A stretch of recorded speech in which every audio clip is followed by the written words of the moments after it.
Tras la invasión rusa a Ucrania, la cifra de víctimas mortales, heridos y desplazados por el conflicto es diferente según el origen de la información. Joana Ramos nos tiene detalles de esta guerra en cifras. Hola Joana, tú continúas.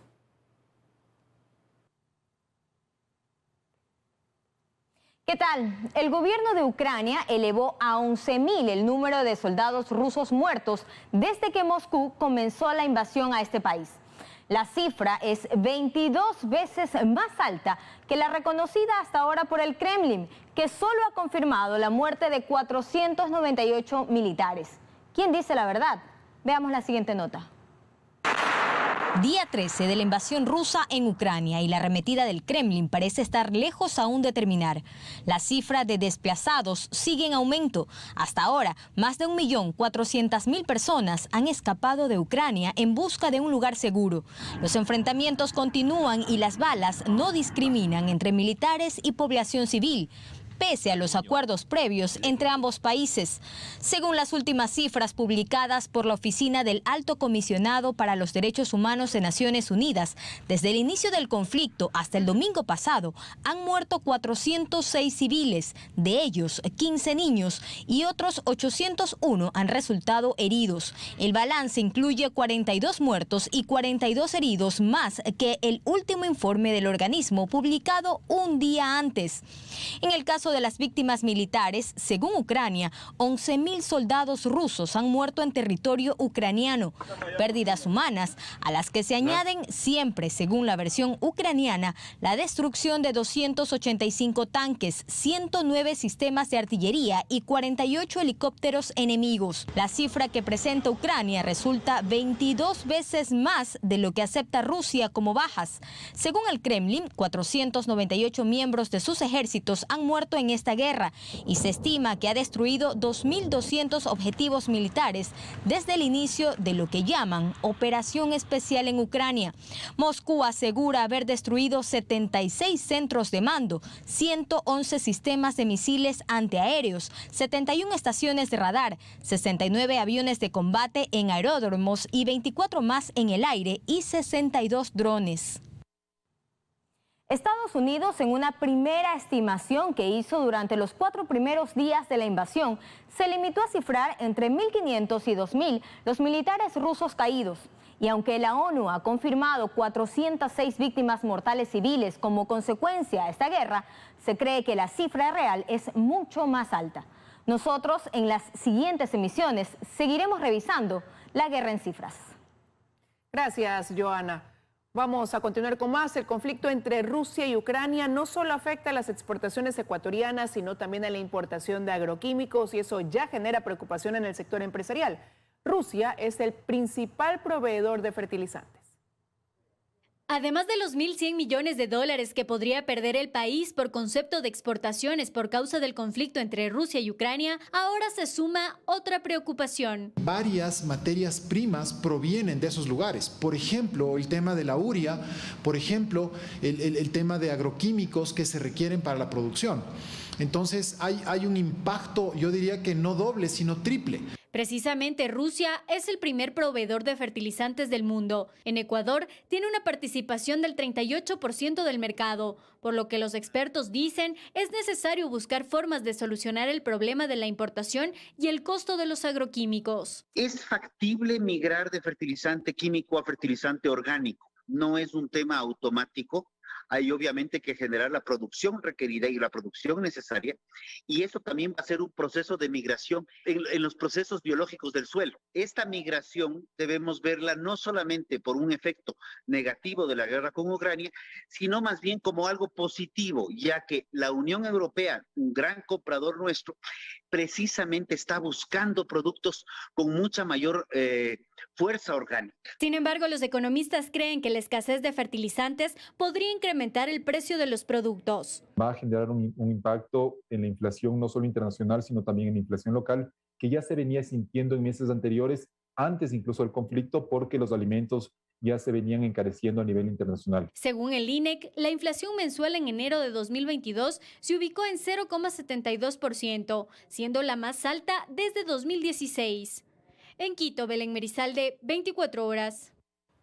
Revisamos otros temas. A esta hora se cumplen varios actos conmemorativos por el Día Internacional de la Mujer a nivel nacional. En uno de ellos participa el presidente Guillermo Lasso. Hacemos contacto con Freddy Paredes, quien tiene los detalles. Freddy, muy buenas tardes. Por favor, cuéntenos. Hola, ¿qué tal, compañeras, amigos televidentes? Muy buenas tardes. En efecto, aquí en el Parque de la Mujer en Quito se llevó a cabo el acto oficial en conmemoración del Día Internacional de la Mujer. Estuvo presente aquí el presidente de la República, entregó varios créditos, microcréditos a mujeres especialmente, al 1% de interés y a varios años plazo, y anunció el decreto reformatorio para la entrega de bonos a hijos, niños y adolescentes de mujeres víctimas de femicidio. Tenemos un informe. El frío día de Quito contrastó con la calidez del homenaje a la mujer ecuatoriana. El presidente de la República encabezó el acto oficial en el Parque de la Mujer para resaltar la cada vez más creciente participación de las mujeres en la sociedad ecuatoriana. Hoy la igualdad se expresa en más oportunidades educativas, en mejores condiciones laborales y salariales, en el acceso a créditos, como lo hemos visto esta mañana, en el impulso al emprendimiento, en el uso equitativo del tiempo para cuidar a los hijos. La verdadera igualdad también significa robustecer la economía de las mujeres. El presidente, junto a varios ministros y rodeado de mujeres de varios gremios, lideresas barriales y representantes de etnias, entregó créditos al 1% y a varios años plazo para mujeres emprendedoras. Exhibió cifras de apoyo a la mujer en su gobierno. Según Banecuador, 5,3 de cada 10 créditos al 1% han sido para mujeres que se dedican a actividades agrícolas, comerciales, pecuarias, piscícolas, para la pequeña industria y otras actividades.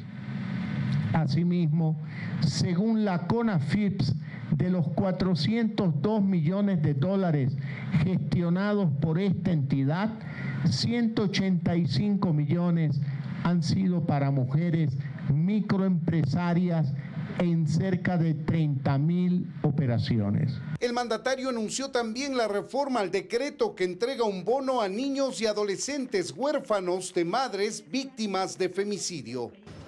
Y este 8 de marzo, a lo largo y a lo ancho del país, se realizan eventos conmemorativos por el Día Internacional de la Mujer. Este ha sido presidido por el jefe de Estado y contó con la presencia de varios ministros y funcionarios del gobierno. Es nuestro informe a esta hora. Sigan ustedes en los estudios, compañeras. Amigos, muy buenas tardes. Buenas tardes para ti también, Freddy. Muchísimas gracias. Los 2 años de pandemia del COVID-19 han deteriorado las condiciones de vida de las mujeres en el mundo, según un estudio. La salud mental, el retorno a la vida laboral y el alza de la violencia sexista son algunos de los datos que nos trae Dayana Monroy. Adelante, Dayana. Muy buenas tardes, compañeras. Sí, la violencia sexista está al alza. La Agencia ONU Mujeres publicó en noviembre del 2021 una investigación a partir de los testimonios de 16.154 mujeres en 13 países de ingresos medios. El resultado, un 45% de esas mujeres declararon que habían sido víctimas o que conocían a alguna mujer que había sido víctima de violencia desde el inicio de la pandemia. También hay información importante que debemos revisar sobre la desigualdad laboral en América Latina. La OIT revela que la tasa de desempleo aumentó y que las mujeres fueron las más afectadas por la crisis detonada de la pandemia. En 2019, el 10.5% de mujeres estaban desempleadas, frente a los hombres con un 7.4%. En 2020, esta cifra aumentó. Mujeres representaban un 12.4% de desempleadas y hombres un 9.5%. Mientras que en 2021, en mujeres, esa cifra se mantuvo en un 12.4%. En hombres se redujo al 8.3%. En cuanto a la alteración de la salud mental, la investigación de la ONU revela que 2 de cada 5 mujeres han sentido el impacto negativo de la pandemia en su salud mental. La sobrecarga del trabajo doméstico provocado en las mujeres mayores riesgos de estrés y depresión frente a los hombres. Esta es la información y datos y cifras que tenemos para ustedes. Aquí nos despedimos. Buenas tardes. Muchísimas gracias, Dayana. Y en Guayaquil también se llevaron a cabo varias actividades en conmemoración al Día de la Mujer. Para esta tarde se esperan marchas para pedir igualdad de derechos y eliminar toda forma de discriminación y maltrato. Y es que este día es para recordar la lucha de miles de mujeres diariamente por conseguir una igualdad de condiciones e igualdad de derechos. En este martes 8 de marzo, Día de la Mujer, se llevaron a cabo varios eventos y conversatorios con este fin. En la Universidad de Guayaquil se destacó el rol de la mujer en la sociedad. Lastimosamente a las mujeres siempre nos toca demostrar que somos capaces, porque muchas veces se da por sentado que no podemos. Y mucho más si además de profesionales somos madres. A muchas, como Andrea, le habría sido imposible poder estudiar una carrera como medicina o ingeniería años atrás. Ahora es posible. Antes no nos prestaban atención antes, en cambio ahora somos las mujeres más fuertes y sabemos defendernos ante todo, trabajar. En el caso de estudiantes, sobre el 60% de las estudiantes de diferentes carreras que se podría decir como ingeniería civil o ingeniería industrial. Pero también se dieron espacio en la calle de poder brindarles también un pequeño detalle a las mujeres guayaquileñas, destacando aquellas características que las hace tan especiales. Empoderando a la mujer por medio de una rosa que lleva un mensaje positivo para que ella sepa lo importante y valioso es su rol dentro de la sociedad. Por otro lado, para este martes también se esperan marchas en horas de la tarde, por lo que se encuentra desplegado personal policial para que se lleven a cabo de forma pacífica, sin disturbios, pero a la vez poder seguir alzando su voz en busca de la igualdad de derechos y, sobre todo, el rechazar todo acto de discriminación y violencia hacia la mujer. Valerie Villalba, 24 horas. Estamos de regreso con más información. El incremento del impuesto a la renta que sufrió la clase media contribuye a que se logre una recaudación de 273 millones de dólares en febrero. Pero aún no hay información sobre los millonarios ingresos que están dejando de pagar grandes empresas domiciliadas fuera del país. La recaudación tributaria creció un 10% en febrero, alcanzando 1.036 millones de dólares, informó el Servicio de Rentas Internas. Lo recaudado durante este mes es determinante, pues incluye los ingresos por el incremento del impuesto a la renta, que se comenzó a descontar en enero del 2022, del salario de miles de ecuatorianos. En general, en enero y febrero de este año se recaudó 2.592 millones de dólares, 244 millones más que en el mismo periodo del 2021, es decir, un 15% de incremento. En estas cifras se incluyen los ingresos por IVA e impuesto a la renta. En lo que corresponde al IVA, la recaudación en febrero fue de 545 millones de dólares. Mientras que en lo concerniente a impuesto a la renta, entre enero y febrero se recaudó 740 millones de dólares. Pero en febrero se contabiliza el aumento del impuesto a la renta que ya tiene cifras. Lo que a usted le descontaron de su rol en enero y el SRI recibió en febrero, ayuda a que la recaudación sea de 273 millones de dólares. Lo que ya le descontaron de su sueldo en febrero se va a reflejar en la recaudación de marzo. Y así durante todo el año. Pero las cifras que aún no conocemos es la que el Servicio de Rentas Internas debe cobrar a millonarias empresas extranjeras que realizan rentables negocios en Ecuador, pero que no pagan impuestos. Mire usted una disposición legal. Ya no va a haber la posibilidad de que hayan algunas personas que digan: yo no tengo residencia tributaria en el Ecuador, yo vivo en el exterior, pero tienen grandes negocios en el Ecuador, no puede ser que no paguen impuestos en el Ecuador. Hasta el presidente de la República lo dijo. Sin embargo, aún no hay información al respecto. Ecuador podría estar dejando de recibir hasta 102 millones de dólares de impuestos, como recibe anualmente Colombia por parte de estas apuestas deportivas, que siguen firmando contratos en Ecuador, pero que no pagan impuestos, a diferencia de la clase media, que continúa sosteniendo el incremento de recaudación del Servicio de Rentas Internas. Dayana Monroy, 24 horas. La excongresista colombiana Piedad Córdoba, aliada de la Revolución Ciudadana en Ecuador, sí habría tenido negocios con Alex Saab, testaferro de Nicolás Maduro y pieza clave en la investigación del sistema Sucre. Así lo revela una investigación de la revista Semana. La información fue proporcionada por Andrés Vázquez, ex asesor de Piedad Córdoba, hoy testigo clave, quien colabora con la Corte Suprema de Justicia colombiana. Con documentos ha evidenciado que la excongresista Piedad Córdoba, aliada de la Revolución Ciudadana en Ecuador, no solo conocía a Alex Saab, preso en Estados Unidos, sino que los unían negocios. En concreto, la gestión de recuperación de cartera con una comisión. Revista Semana revela que Córdoba y sus hijos actuaron como intermediarios entre un grupo de empresarios, entre ellos Alex Saab y el gobierno venezolano. A medida que iban concretando los pagos, ellos iban cumpliendo con los compromisos con Piedad Córdoba y con la mano derecha de Nicolás Maduro, William Amaro. Ambos pedían que les dieran el dinero en efectivo. Vázquez relata que, durante los años que trabajé con Piedad Córdoba en Venezuela, Alex Saab era un empresario al borde de la quiebra, con deudas astronómicas en los bancos, y sus esperanzas estaban en los 30 millones de dólares que el gobierno venezolano le debía, por lo que su capacidad de financiar a Piedad eran muy limitadas, y todo se basaba en la expectativa del pago. Saab era, sin embargo, apenas uno de los nombres de los empresarios a los que Piedad Córdoba habría ayudado. Y dado que la recepción de comisiones en efectivo era por demás llamativa, uno de los empresarios pidió que las transferencias se realicen a través de una empresa. El medio colombiano relata que Piedad Córdoba solicitó a Saab que le facilite una de sus firmas en Colombia para la recepción de estos pagos, y así ocurrió. Como evidencia de aquello, correos y transferencias. La mayoría data de entre 2010 y 2011. Se habrían gestionado pagos por no menos de 34 millones de dólares, recibiendo comisiones igual de millonarias. En varias ocasiones, Piedad Córdoba ha negado cualquier relación comercial con Saab. Jamás, jamás. Así que a mí no me van a poner con pendejadas ni con manejos oscuros. Pero hoy la evidencia la supera y saca a la luz un modus operandi importante para las investigaciones que se llevan en Ecuador.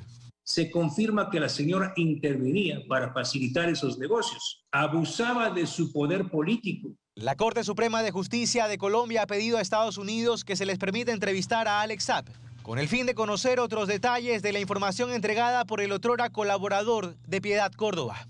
En Guayaquil, Carlos Acoto, 24 horas. Los autodenominados rebeldes de Pachacutic aseguran que no se llegó a ningún acuerdo y que se mantiene la evaluación a Yori y a los miembros del Consejo de la Administración, por lo cual intentarán este miércoles activar la mayoría para crear la comisión, la que ya se suman pues algunos independientes.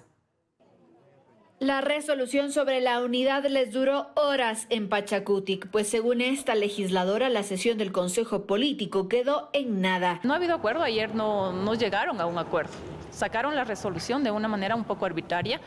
No estaban ahí todos los coordinadores de las 25 provincias, no estuvieron los 25 asambleístas, entonces yo no sé cómo sacaron esta resolución. Y es que dicen que no les preocupa si son enviados al Comité de Ética si no se adhieren a las decisiones del bloque, como lo dijo Marlon Santi, coordinador del partido. Por eso este miércoles seguirán con su plan de conformar una comisión que evalúe al CAL, aunque Yori se siente segura en el cargo. Con la bendición de Dios, sí. Sin embargo, los rebeldes, UNES y PSC suman 72 votos y dicen tienen más para esta comisión. Creo que estamos más, como le dije, hay bastantes independientes también que están pidiendo esta evaluación a los miembros del CAL. Si es que alguno de los legisladores tiene el escenario o tiene el planteamiento de poder evaluar algo que haya fallado la presidenta, los vicepresidentes o el CAL como tal, pues adelante, hagámoslo transparente, público. Y la presidenta debe entender que así pase lo que pase mañana, ella debe entender que en este Parlamento hay una mayoría que le perdió la confianza. Tras esta insistencia, el otro lado de Pachacutic también analiza una resolución para plantear una evaluación con sus propios términos. La posibilidad de que nosotros pidamos ser parte de esta comisión de forma estructural, no a capricho de ciertos asambleístas. Desde la izquierda democrática reiteran que lo único que busca esta nueva mayoría es la destitución de Yori y no van a ceder a eso. Totalmente, nosotros no vamos a respaldar y vamos a seguir el juego y que usen un tema de evaluación como un discurso político bonito que se vende a los ecuatorianos, con realidad los intereses oscuros que tienen es manejar el Contralor General del Estado. Para nosotros no hay necesidad de crear una conformación de ninguna comisión que investigue, porque si vamos a investigar, revisemos la labor de los 137 legisladores. Y este miércoles posiblemente se genere un ambiente similar al que se vivió la semana pasada, en una sesión con temas importantes a tratar como las amnistías. El Departamento Jurídico del Parlamento realizó una evaluación sobre el atraso en la presentación de este informe, lo que pondría en juego su tratamiento en el Pleno. En Quito, Andrea Samaniego, 24 horas. A partir del 15 de marzo, el contralor subrogante Carlos Riofrío deberá prorrogar sus funciones, pues el concurso para la designación del nuevo titular avanza a paso lento y no logrará cumplir con los tiempos.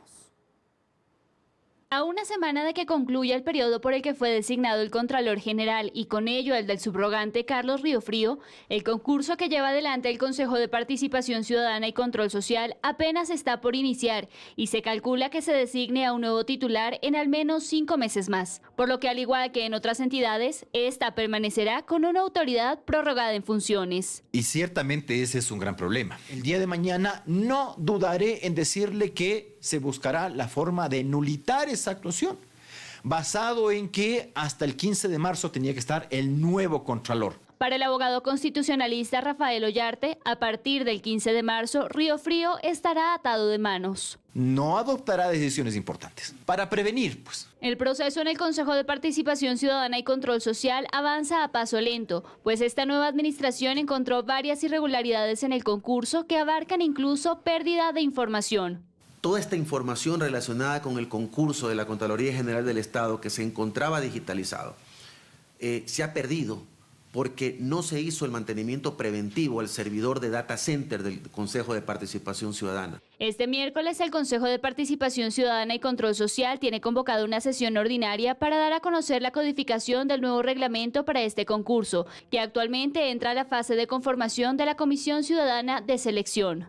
Y luego de que tengamos conformado la Comisión Ciudadana de Selección, se procederá a dar oficialmente el anuncio del inicio del concurso del Contralor General del Estado. Durante los últimos 5 años, periodo en el que debe estar en funciones el Contralor General del Estado, este organismo ha tenido 4 titulares, Carlos Polit y Pablo Celi, ambos involucrados en delitos contra la administración pública, Valentina Zárate y el actual Contralor Carlos Riofrío. En Quito, Daniela Valencia, 24 horas.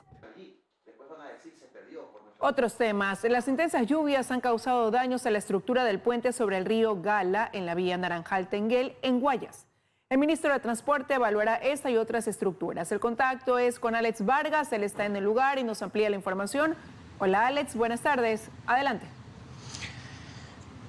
Gracias, compañeros, amables televidentes. Así es, cerrada la Panamericana E25 que conecta las provincias del Guayas con El Oro. Y como habíamos mencionado, esto debido al daño estructural de una de las bases sobre el puente del río Gala. Sabemos que para salvaguardar la seguridad de los usuarios se ha cerrado la vía E25 tramo Naranjal-Tenguel debido a un asentamiento en uno de los estribos del puente. El ministro de Transporte y Obras Públicas, en coordinación con la empresa concesionaria Intervías, a cargo de este tramo vial, la Comisión de Tránsito del Ecuador y Policía Nacional habilitó por precaución 2 desvíos, para los carros livianos por San Carlos, Balao, Tenguel, y para los vehículos pesados por San Antonio, Tenguel. El momento de su llegada del ministro de Transporte y Obras Públicas, Marcelo Cabrera, hizo un recorrido con la comunidad y escuchemos las declaraciones luego de su visualización al daño de este puente. Veamos. El puente está colapsado.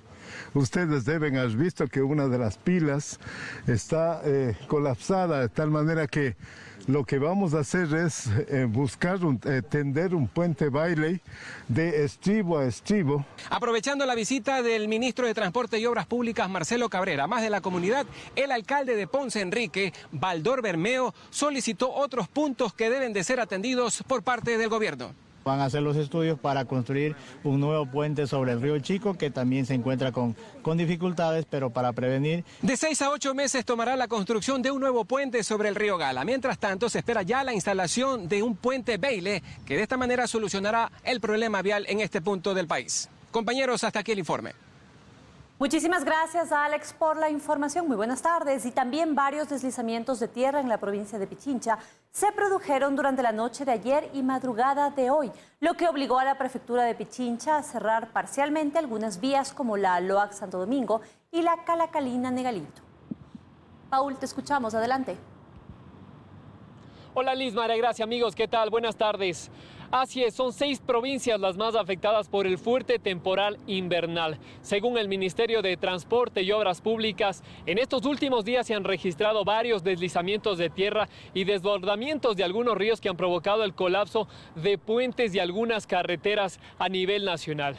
Tenemos un informe al respecto, veamos. El fuerte temporal invernal continúa afectando gravemente a algunas provincias del país. La noche y madrugada de ayer, a través de sus redes sociales, la prefectura de Pichincha y el cuerpo de bomberos confirmaron que se registraron varios deslizamientos de tierra en vías como la Loac Santo Domingo y Calacalí Independencia, lo que obligó a las autoridades cerrar parcialmente esas rutas. Mi recomendación frente a las fuertes lluvias, viajar en horas de la mañana y estar conectados a las redes sociales de la Prefectura de Pichincha, en donde estamos informando paso a paso lo que sucede en las vías que enfrentan este fuerte invierno. La prefecta calificó como rutas en riesgo a la Loac Santo Domingo y a la Calacalí Independencia por los constantes derrumbes que se registran a diario. Solo la noche de este lunes las autoridades identificaron más de 12 derrumbes de medias y grandes proporciones en la vía Loac. De los cuales el más complicado se presentó en el kilómetro 61. Hemos desplegado todo nuestro equipo desde horas de la mañana para la limpieza. Pedir 1000 disculpas a quienes han enfrentado dificultades en la vía. Los trabajos en estos tramos no han parado durante estos últimos días. Sin embargo, el Ministerio de Transporte y Obras Públicas advierte que el peligro es constante y que por tal razón habrán cierres paulatinos en estas vías que actualmente están habilitadas. Todos tenemos vías alternas, hemos activado esa coordinación tanto con vías estatales como con vías correspondientes a los gobiernos autónomos descentralizados, prefecturas, alcaldías. Pero no son las únicas vías afectadas en el país por las lluvias. El presidente del COE Nacional detalla que 3 provincias son las más golpeadas, empezando por la vía que conecta las ciudades de Loja y Cuenca. También está la provincia del Oro, donde se registraron varios desbordamientos de ríos que provocaron el derrumbe de algunos puentes y carreteras. Afección tenemos en la E45, en el tramo Quito-Lago Agrio, en específico en la zona de Piedra Fina 2. Tenemos este momento también en el Guadual, en el kilómetro 114 de la vía Ibarra-San Lorenzo. Y la afección puntual que estamos teniendo en este momento en la E25 por el puente Gala. A estas se suman las vías de Cotopaxi, Empujilí y La Maná, donde se realizan trabajos de reconstrucción de la vía. También están las vías de Napo y Pastaza, que fueron carcomidas por los deslizamientos de tierra.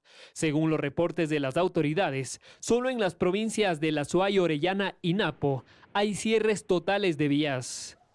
Paul Coello, 24 horas.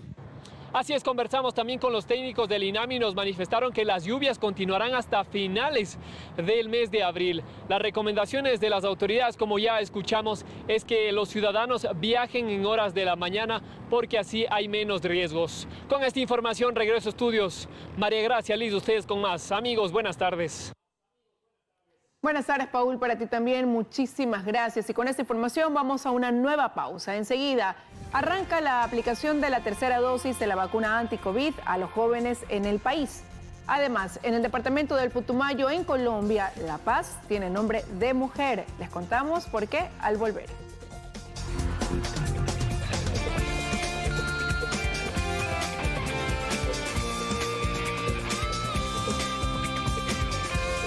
Más noticias. Los adolescentes de entre 12 a 17 años que ya hayan cumplido 6 meses de su segunda dosis ya pueden acudir a los puntos de vacunación para colocarse la dosis de refuerzo, pero en su caso deben cumplir adicionalmente un requisito. Belén Marizalde nos cuenta cuál es. Hola Belén, por favor dinos qué necesitan presentar para acceder a la vacuna. Hola, ¿qué ¿qué tal, compañeras en estudio, amigos televidentes?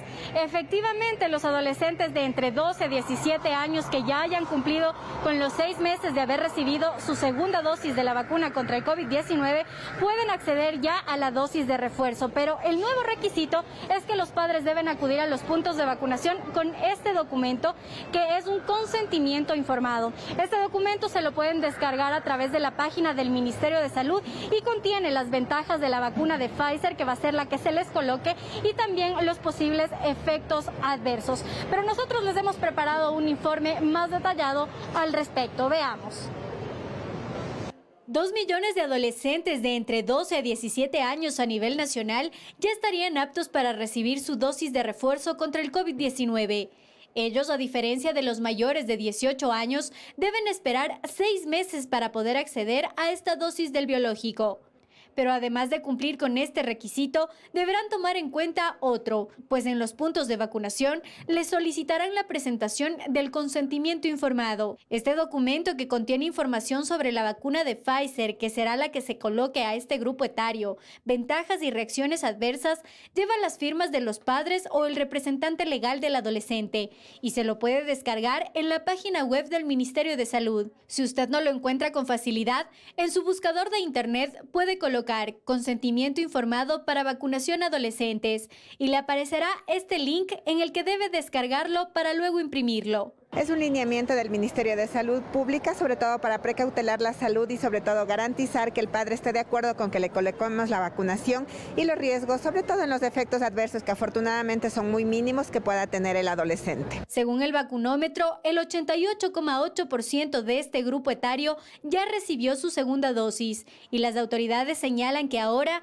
es importante reforzar para prolongar los niveles de inmunidad. Garantizamos que con esto, primero, si se vacunan, eviten contagiarse de una manera grave. Estas personas, como ustedes pueden ver en todas nuestras estadísticas y con evidencia científica, son quienes menos están hospitalizadas, quienes menos tienen que estar en camas UCI sobre todo. Las provincias con más adolescentes vacunados son Pichincha, Imbabura y Carchi. En Quito, Belén Merizalde, 24 horas. Según las autoridades del Ministerio de Salud, hasta el momento existe buena afluencia de personas en los puntos de vacunación, sobre todo en las tardes, que justamente los adolescentes salen de las instituciones educativas y acuden a estos sitios. Recuerda entonces que es importante que los padres traigan impreso el consentimiento informado. Esa es la información que nosotros tenemos a esta hora. Regresamos a estudios que tienen más noticias. Que tengan una buena tarde. Una buena tarde para ti también, Belén. Muchas gracias. Las impactantes escenas de violencia en un estadio mexicano ponen sobre la mesa el debate acerca del rol de las hinchadas en el fútbol. En nuestro país también existen casos de fanáticos que paradójicamente expresan su amor a la camiseta con actos violentos.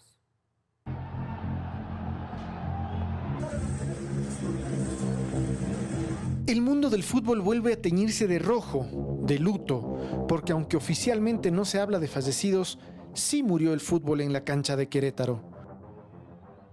Hordas de aficionados, como si se tratara de bárbaros o de un ejército invasor en búsqueda de una camiseta del otro equipo, sin importar quién sea, para acabarlo y eliminarlo con la mayor crueldad posible.